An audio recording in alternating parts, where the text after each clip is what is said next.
Boulevard, New York, was a sensitive, well-read, intelligent young man. His major flaw was that he was incapable of digesting food stronger than hard-boiled eggs. I didn't think he'd last long in the Army, because during wartime, it's very hard to go home for dinner every night. Hey, Arnold, what's the best book you ever read? War and Peace, the 5th time. Well, if I wanted to become a writer, who do you recommend I read? The entire 3rd floor of the New York Public Library. Hey, Epstein, can you read lips? We'll read this. The Germans only knew what was coming over. They'd be looking forward to this invasion. I'm Eugene Morris-Biloxi from Brighton Beach, Brooklyn, New York. And you can tell I've never been away from home before. In my duffel bag are 12 pot roast sandwiches that my mother made for me.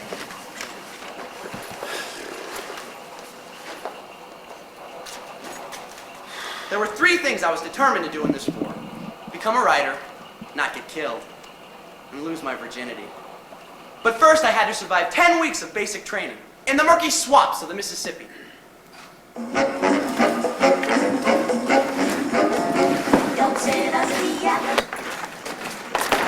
This is hot!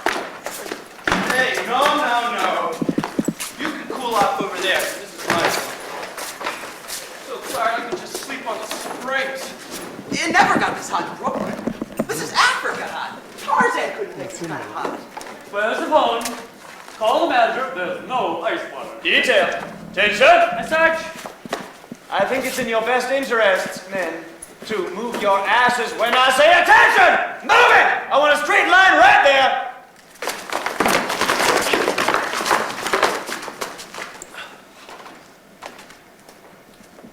Until the command at ease is given, you are not at ease. Is that understood?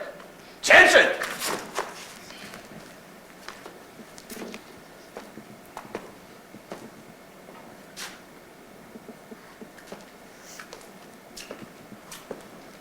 At ease.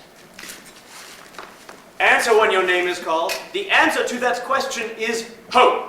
Not here, not yes, not right, not sir, nor any other unacceptable form of reply except the aforementioned ho. Is that understood? Wachowski, Joseph T. Ho. Selridge, Roy W. Ho. Carney, Donald J. Ho. Jerome, Eugene M. Ho. Epstein, Arnold B. Ho, ho. Are there 2 Arnold Epsteins in this company? No, Sergeant. Then just give me one goddamn ho. Yes, Sergeant. Epstein, Arnold B. Ho. Let me hear it again. Ho. One more time! Ho. Am I understood? Ho. Arnold was the worst soldier in World War II, and that included the deserters. He simply refused to show respect for those he considered his intellectual inferiors. My name is Toomey. Sergeant Merwin J. Toomey. And I'm in charge of C Company during your 10 weeks of basic training here in beautiful Biloxi, Mississippi. After which, those of you who have survived the heat, humidity, roaches, spiders, snakes, dry rot fungus, dysentery, syphilis, gonorrhea, and tick fever will be shipped out to some shit island in the Pacific or some turd pile in northern Sicily. In either case, returning home to your mamas and your papas with your balls intact is highly improbable.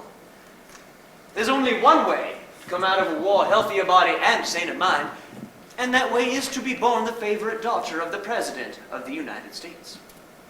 Now, I speak from experience, having served 14 months in the North African campaign, where 73% of my comrades are buried under the sands of an Arab desert.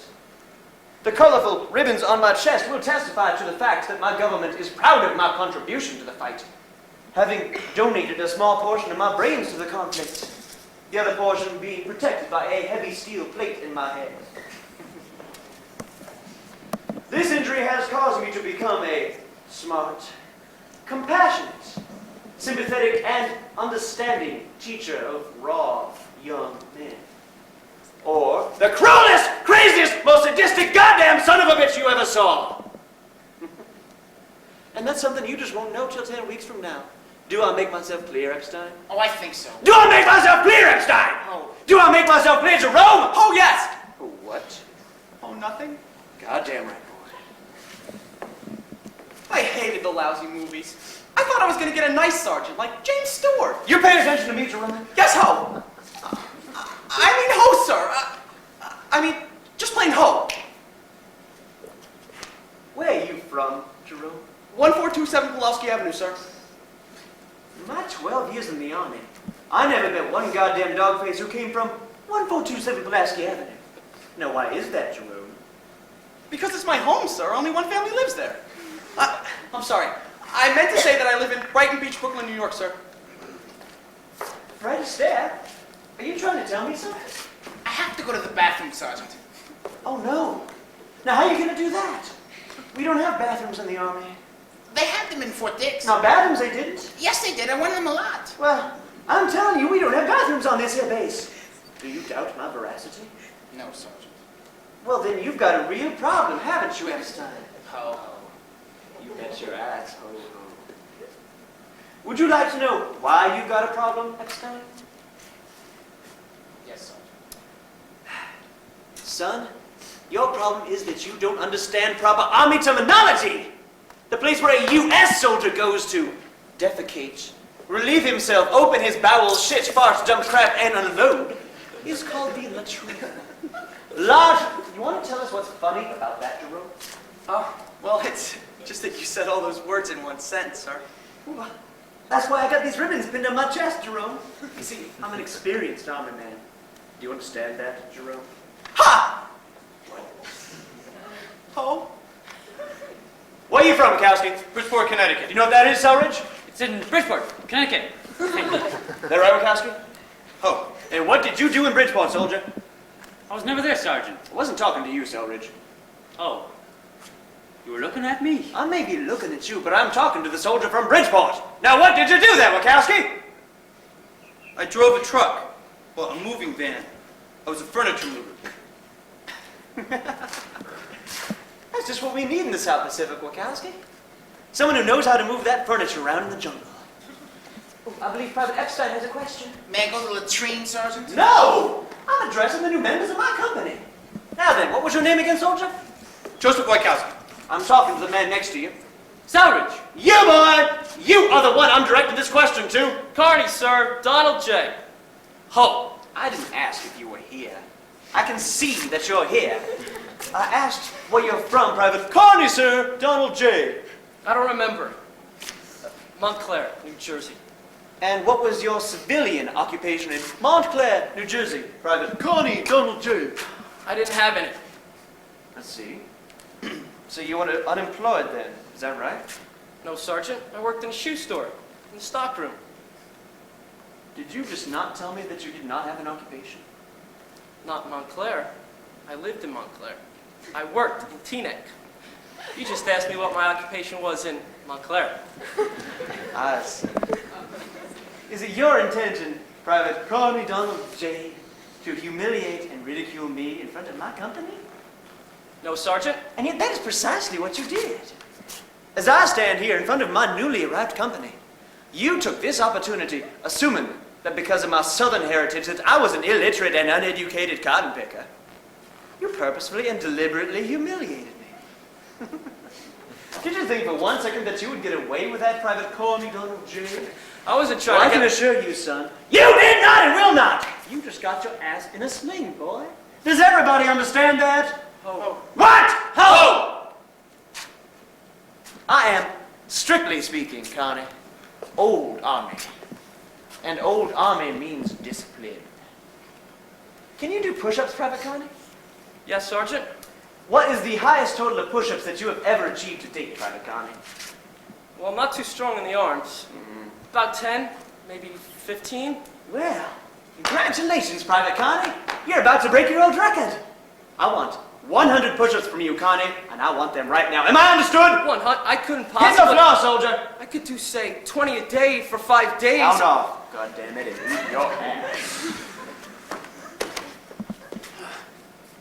1, 2. Nobody eats, sleeps, drinks, or goes to the latrine until I hear 100.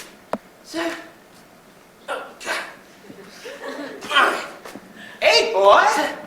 You forgot 8. Did it? I just didn't say it. Well, I'll say them all, Donnie boy. Why don't you start again from the beginning, all right?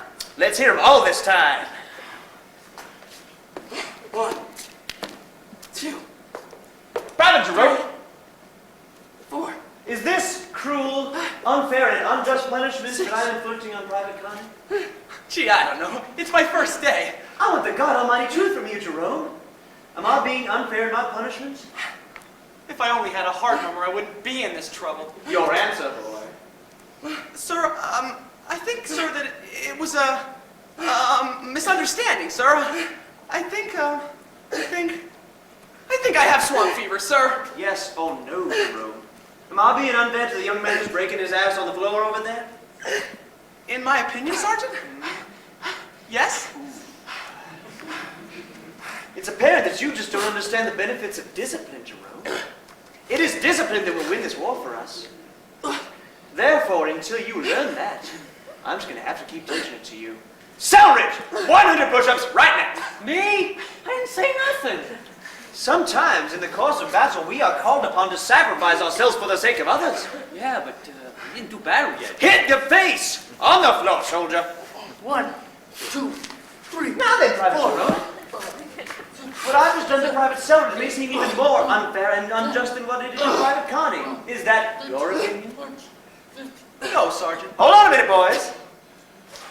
Y'all heard that now, didn't you? Private Jerome approves of my methods of discipline.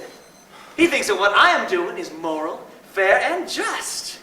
Therefore, with his approval and endorsement, Private Wachowski will join you on the barracks floor for 100 push-ups. I can see how grateful you are, Wachowski. You can thank your buddy here, Private Jerome. I will. Later. Back to work, boys. 1, 2. I'm sorry. 5, 6, 7, 8. I don't think I can do any more, Sergeant. Well, I know that, son. And I sympathize with you. If there were only something I could do to help you. Well, I could finish the form, Sergeant. Well, that's damn decent of you, Jerome. But you know, I don't think that Private Connie would want another man to shoulder his responsibilities. I would be willing to make an exception, Sergeant. You know what I think you need, Private Connie? I think you need some inspiration. Therefore, I'm asking for volunteers to join Privates Connie, Selridge, and Wachowski on the barracks floor. Volunteers will shout ho and take one step forward. Sound off, ho! I see we have one volunteer and one inconclusive. Private Epstein, does your silence mean that you are not volunteering? I have a slight deformity in my spine, which is... On your face, Epstein! Ready? Ho! 51, 52. Well, all right. Now we're moving ahead in our quest for discipline.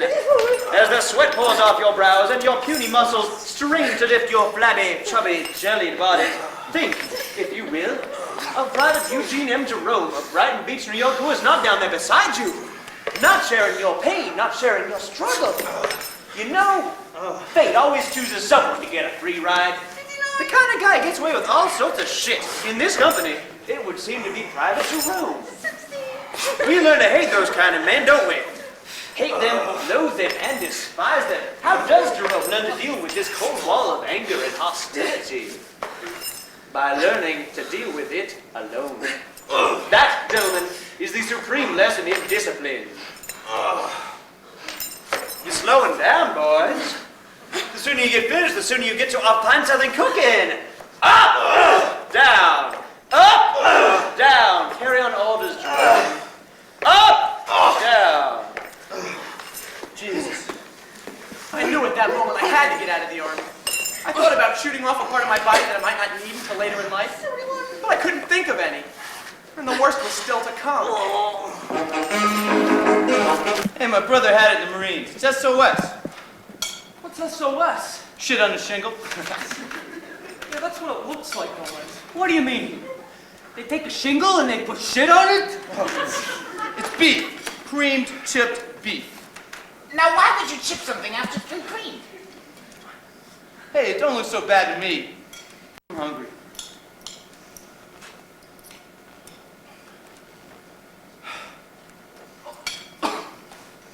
Hey, it's terrific! Needs ketchup, that's all. They had to drop this stuff over Germany. The whole country would come out with their hands up. I saw this in the Bronx Zoo once. The gorillas were throwing it at each other.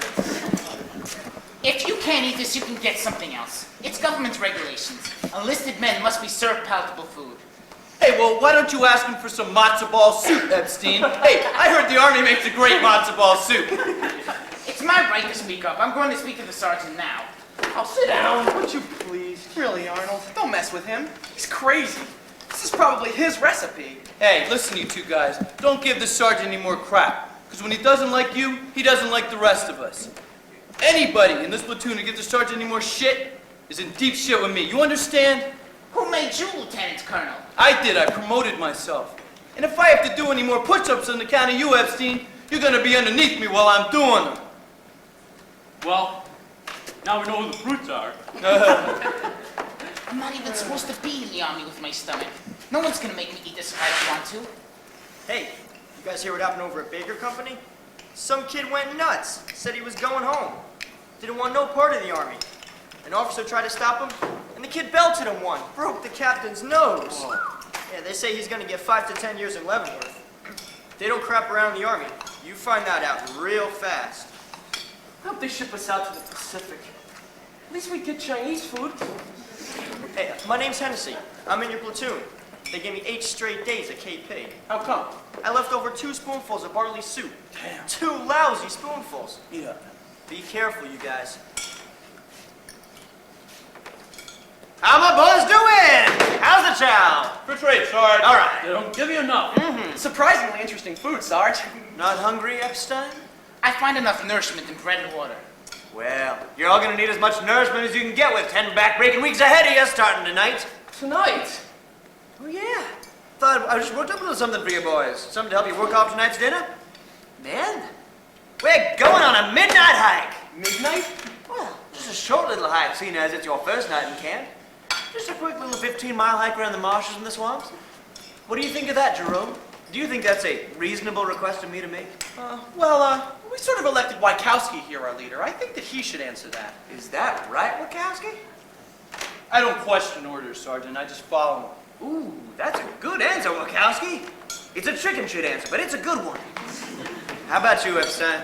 You up to a 15-mile hike around the swamps? No, Sergeant. No. Epstein's not up to it, man. Why is that, Epstein? We've been on a train for 5 days and 5 nights. We haven't had one good night's sleep since we left Fort Dix. Okay, I see. Fair enough, Epstein. No excuse from the hike. I appreciate a man who speaks up. Thank you, Sergeant. Now you get yourself a real good night's sleep just as soon as you've washed, scrubbed, and shined every John urinal and basically not clean.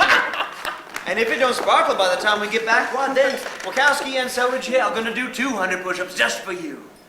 That'll put you in real good with the boys, won't it, Epstein? Anyone else care to stay home for the evening?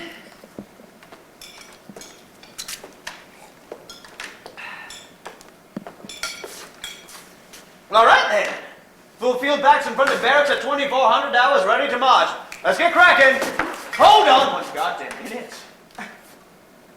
Nobody, but nobody leaves here with good U.S. Army food, untouched, uneaten, and unfinished. You can poke at it with your fork until it sprouts weeds, but by God, you will sit there until that tray is empty. Everyone line up in front of me, trays extended for inspection. Right, Wachowski, move. Okay, Selridge, move. You got a problem with your dinner, Connie? Yes, Sarge. It's the first food I was ever afraid of. Oh. You're gonna love it about a month from now, because that's how long you'll be sitting there. Back to your seat. Don't approve of our cuisine, Jerome. Oh, it's not that, Sergeant. This is a religious objection. Oh. This is the week that my people fast for 2 days. Ah, this is March, Jerome. Rosh Hashanah and Yom Kippur are in September. I've got an old religion calendar in my barracks room, Jerome. Don't you pull that shit on me again. But it's a different holiday, sir. It's called, El Malagueña. El Malagueña. It's for Spanish Jews. Connie, Yes, Sarge. put half of your tray onto Jerome's. Yes, Sergeant.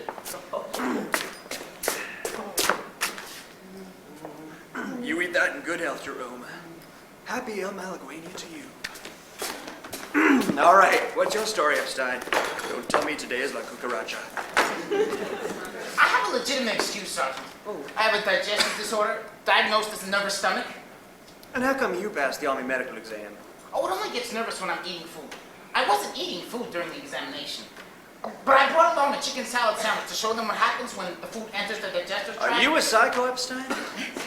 You sound like a psycho. That's a psycho story. I have a letter from my internist who's on the staff of Mount Sinai Hospital on 5th Avenue.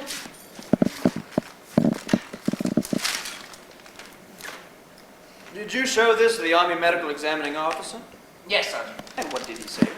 He said not to eat chicken salad sandwiches, and then he accepted me. Really? Well then, this letter is not worth the paper that it's written on.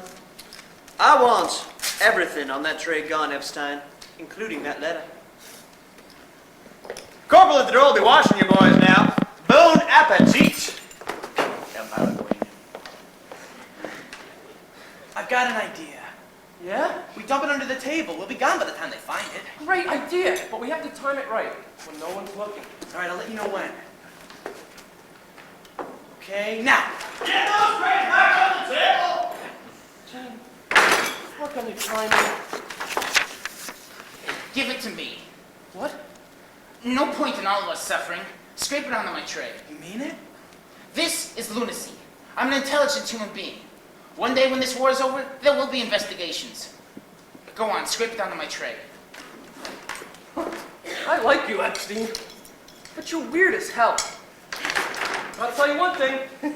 Sit next to you every meal we get. I could have used you when my mom made lima beans. I won't eat slop. I won't eat slop. I won't eat slop. I won't eat slop. Arnold didn't eat the slop. And they gave him 5 straight days of KP, including cleaning the latrines. But that was better than the midnight hike through the murky swamps of the Mississippi.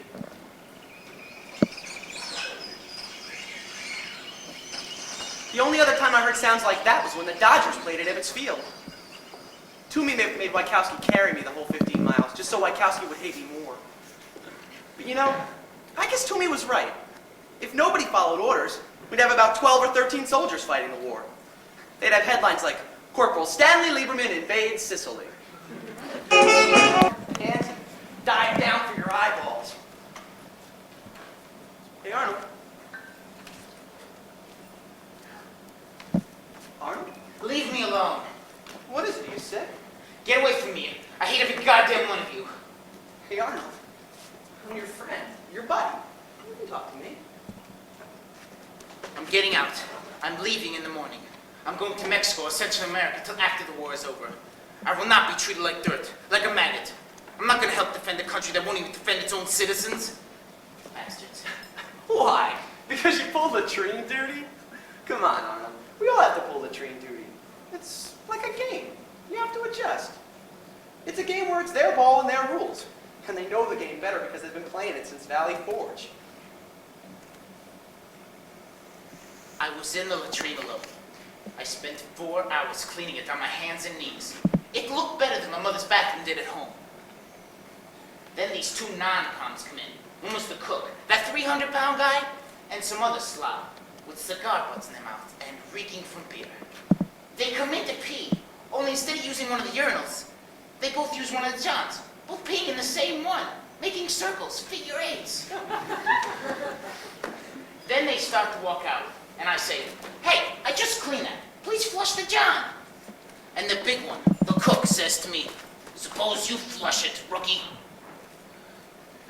I said, "There's a printed order on the wall signed by Captain Landis stating the regulations that all facilities must be flushed after using. And since I was left in charge, to please flush the facility." And the big one says to me, "Up your ass, New York, you kike." And I said, my ethnic heritage notwithstanding, to please flush the john. They look at each other, this half a ton of brainless beef, and they suddenly rush me, grab my ankles, turn me upside down, and then they lowered me into their filth, their poison, all the way until I couldn't breathe. And then they took off my belt, and they tied my ankles to the ceiling pipes, with my head still in their foul waist. And then they took dirty rags, and they tied my hands behind my back. No one came to help me. I couldn't do it alone. I couldn't fight back. And then the pipe broke. and I fell to the ground. It took me 20 minutes to get myself untied. 20 minutes. I was degraded. I lost my dignity. It will take the rest of my life to wash off the humiliation. One night, if they put a gun in my hands, I swear to God I'll kill them both. But I'm not a murderer. Now do you see why I have to stay or get out? Arnold, you can't go AWOL. Well, they'll find you. We have agents all over the world. Besides, you'll get back at them one day. Don't you believe in justice? You're so damn naive, Eugene. God, I got 112 goddamn mosquito bites. I pulled 12 leeches off. I pulled out one near my crotch. It wasn't a leech. Maybe I pulled something else up. I heard a top secret rumor today. I'm not supposed to repeat it. What is it? I can get in trouble if it gets out. Come on, nobody's gonna talk. What is it? I hear they're getting ready to invade Europe and Japan the same day. Where'd you hear that? On the radio, it's one of them small stations. Why on the same day? Surprise attack. Get them both at dawn, then they don't have enough time to warn each other. Hey, Carney, when it's dawn in Europe, it's a day later in Japan. They don't have dawn at the same time. Japan could read about it in their newspapers. Besides, we're not ready yet. We don't have enough trained men to invade both places on the same day. You know what Time magazine estimates the casualty rate of a full-scale invasion would be? 68%. 68% of us would get killed or wounded. No shit. So in this group, how many would that be? Out of the 6 of us here, 4.3 of us would get it. What part of your body is 0.3? Hey, Mikowski, we know what part of your body's .3. Listen, if you knew that you were going to be one of the guys who wasn't coming back, if you knew it right now, what would you do with your last few days of life on Earth? It could be anything that you want. I give everybody 5 seconds to think about it. I thought about it. I'm not dying. Think I'm gonna kill myself just to entertain you? Why not? It's like a fantasy. I'm giving you the chance to do anything you ever wanted to do. Now, come on. I think it's a good idea. Let's play for money. For money, Yeah, $5 a man. The guy with the best fantasy collects the pot. that's morbid. Okay, I'm in, but we need a judge. I'll be the judge. Why you? Because it's my game. Come on, everybody, ante up. Come on, fantasy. Come on, Arnold. I know you have some great fantasies. I don't sell my fantasies. Come on, Arnold, for me. I love this. I'm gonna clean up. All right. All right, Carney, you're first. You're dead. Killed in action. Now, what do you do with your last few days of life on Earth? How much time do I have to do it in? A week. I need 10 days. It's my game. You only get a week. Now, what would you do with it, Donnie? Okay. I would sing at the Radio City Music Hall. 5 shows a day, my own spot. In the audience, 4,000 girls. Yeah. And one man. Every girl is gorgeous. Every girl is size 38, 24. And they all want me. Real bad. No, who's the man? Who's the man? The president of Decca Records. He wants me too.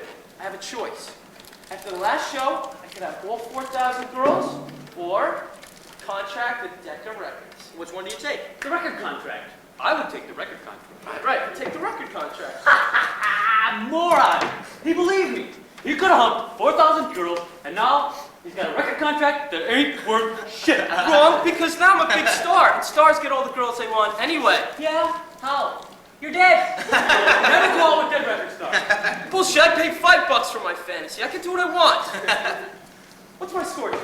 Well, you started out with an A-, but you ended up with a B. B? It's not bad. Better than I ever did in school. Yeah!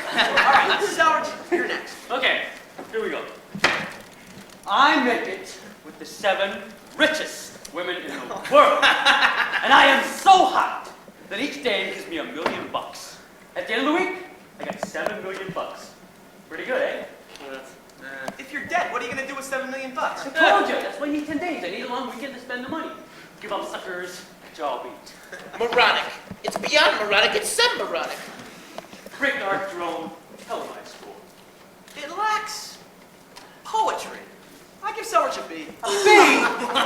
That dude signed a record contract that ain't worth shit, and he gets a B.